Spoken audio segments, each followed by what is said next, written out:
So here's the thing about omoplatas. They're one of the easier techniques and positions to get to. However, they can be extremely difficult to actually finish. So not only are we going to show you what I find to be the perfect omoplata, but we're also going to show you something that I like to utilize omoplatas for, which is not necessarily to actually finish them, but to take advantage of your opponent's reactions, capitalize off those reactions, and get to a better position overall. And at that point, then you can actually start hitting some solid submissions.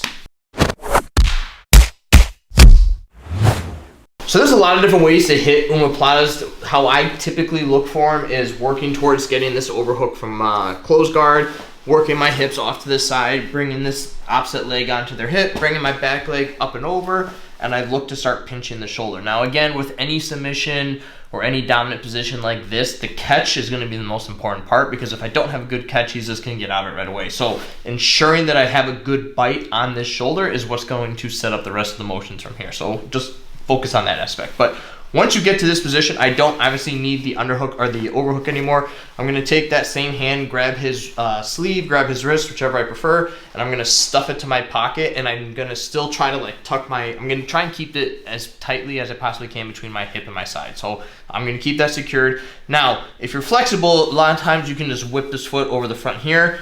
I'm not that easily flexible, and if he starts pressuring his head into me, it's going to be very difficult for me to get that leg up and over. So I usually take my opposite hand, I'll push his head, replace it with my foot, and then I can release and we go from there. I recently worked with Clark Gracie a little bit on omoplatas, and so he kind of helped me fix a couple areas of mine. But one thing he mentioned is once you get this foot up and over, place it firmly down on the mat and immediately start looking to work up onto your forearm. Again, we are keeping this wrist pinched tightly between our hip and our side. You can still use this arm if you want to, but if you have a good pinch, you don't necessarily need to utilize this hand. But once you get this foot placed, I'm going to now work my bottom foot out just a little bit and pinch my knees and bite down together, so that again, the pressure is still going this way. So as you can see, his weight and everything is starting to shift forward a little bit more, and all that pressure is onto his shoulder. At this point, I can start working up to my hand. If you want to, you can start looking to grab on the far side just to kind of maintain control. We'll talk about the defenses here in a minute, but understand that most of these guys at this point are going to try to either hop over if they haven't already, or essentially posture. So this is kind of where the perfect omoplata here kind of eliminates some of those. If he tries to hop over from this position, he's just going to be simply hitting my back, so it's going to be very difficult, if not impossible, for him to actually hop over at this point. And even the posturing is going to be a little bit more difficult. However, if he really puts a lot of effort into it, he can still get my hips elevated. So this is where the second part of this comes into play. Once I get my knees up, once I've posted on my arm and I've got this grip, I want to take my hips and actually scoot behind his knee. So once I scoot back here, now if he does try to posture up, it's not going to happen. So I've essentially eliminated two of his defenses. He can't posture and he can't hop over. Once I've established this position, if you haven't already, again, get a good firm grip here. Once again, ensure that this wrist is tightly tucked between your hip and your side at all times.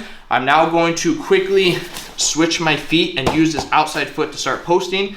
Essentially, just think about it as you're doing a stretch, but I want to stretch up and over his back. So I'm not necessarily leaning forward at this point, but I want to utilize this far leg, drive my weight and everything over his back. Now again, if he tries to posture up at this point, it's definitely not happening. So once you've established this control, now I can take this front knee, start driving it straight down, and then we can get the tap from there. So now, as I mentioned, I like getting to that whole position, getting the finish from omoplata is like, it's very easy to get into some form of an omoplata bite position. But again, it's hard to finish with that pressure, especially because most practitioners, especially someone that's been doing this for a little bit, is going to acknowledge when an omoplata is coming. And again, a lot of those tell signs, I'm shoving the head and they're going to feel this leg coming up and behind their shoulder. Most guys are not going to stand for this. So two of the most common, I feel, are the most common reactions out of this is, one, they're going to posture right away. And if they posture right away, this is a perfect opportunity for you to start kind of hitting that triangle omoplata armbar series at that point, right? So if I'm biting down on this arm and he starts to posture, I can take my opposite leg, I'm going to quickly release this leg, hook with the back leg, and you can look to secure a triangle. Again, it's not going to lock in right away. You might just get the catch, but then from here we can work, obviously getting the arm across, locking it up, and we can finish from a triangle from there. I can also work and switch to an armbar if I need to. And then again, if he starts posturing or if he starts trying to fight this, I can look to come right back to an omoplata. So you can kind of play that series a little bit and just give him multiple different submissions that he has to worry about, and hopefully you can eventually catch one. So that's one of the reactions. As we mentioned earlier, the other reaction is he's simply going to look to hop all the way over as quickly as he can, take that same side hand, cross face, and they secure side control. Now the defense for this is going to be very similar if they roll through. So real quick, just roll through. A lot of times when guys roll through, they're gonna come right up into a double leg, and again, start looking to climb the body and everything from there. So both of those, you're gonna react in the same manner depending on which one they do. And again, this is why this grip is extremely important. It's not so much that I have this leg behind the knee, but it's one that I have it secured to my hip, either, again, with the hand, with my side, or ideally both. So if we get into this position, let's just say right away I start biting down like this, but maybe I haven't come up to my forearm or my hand yet, so I'm still kind of on my side like this. He acknowledges that, he starts looking to hop over. I'm going to immediately continue to roll through, come up, and as I'm coming up, I'm making sure that I'm pulling up on this arm as tight as I possibly can, and right away I look to post that outside foot so that all my weight comes down onto his shoulder and his arm. So now at this point, he can't really turn up into me. If he does start trying to turn up into me again, I can control the legs, I can look to get a crossface, and right away I can now utilize that omoplata position to get to a better position, which in this case is side control. I can essentially re-roll into another omoplata, so you can do this one of two ways. I can either just stay in this position and immediately roll under, or one thing Clark mentioned was pressuring into them a little bit, getting their weight to shift this way, and then when you're ready, again, we roll through, and we lock right back down into an omoplata, and we can go right back into trying to secure it again, which in most cases you might have to do this a couple times. So if in this case, let's say he rolls forward, right? Same idea. I'm gonna pull up on this arm, get real heavy, and then again, at this point, right away, I look to crossface, I look to control here, I just sink my hips into the ground, elevate that arm a little bit, and we just secure position from there.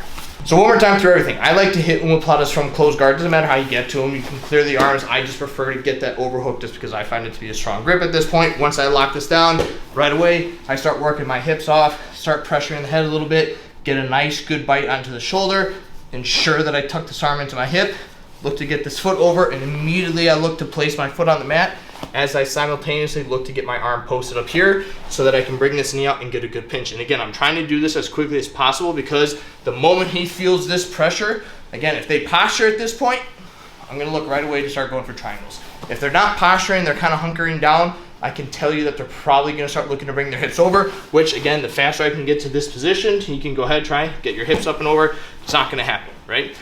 So the only other option that he has from here, and even from this position, it's difficult for him to roll, but he does have the option to roll through. So just understand again, if they do manage to get their hips over or they do manage to roll through as they're in the process of doing that, secure the grip, pull straight up on it, and I'm just gonna roll with it and come up on top as we demonstrated before. But again, let's say everything works to plan, you're in this position at this point, right away start looking to scoot your hips back behind their knees so that if he tries to posture from this point, it's extremely difficult to do. Once I've secured that position, switch my feet, utilize my outside foot to post as I come up and over his back. And again, just think about it as like you're stretching, but obviously you don't need to do that with your hand, but up and over the back. Once you're in this position, again, I can secure whatever grips I want to, but now I'm at the point where I can start driving this knee forward and I can get the tap from there.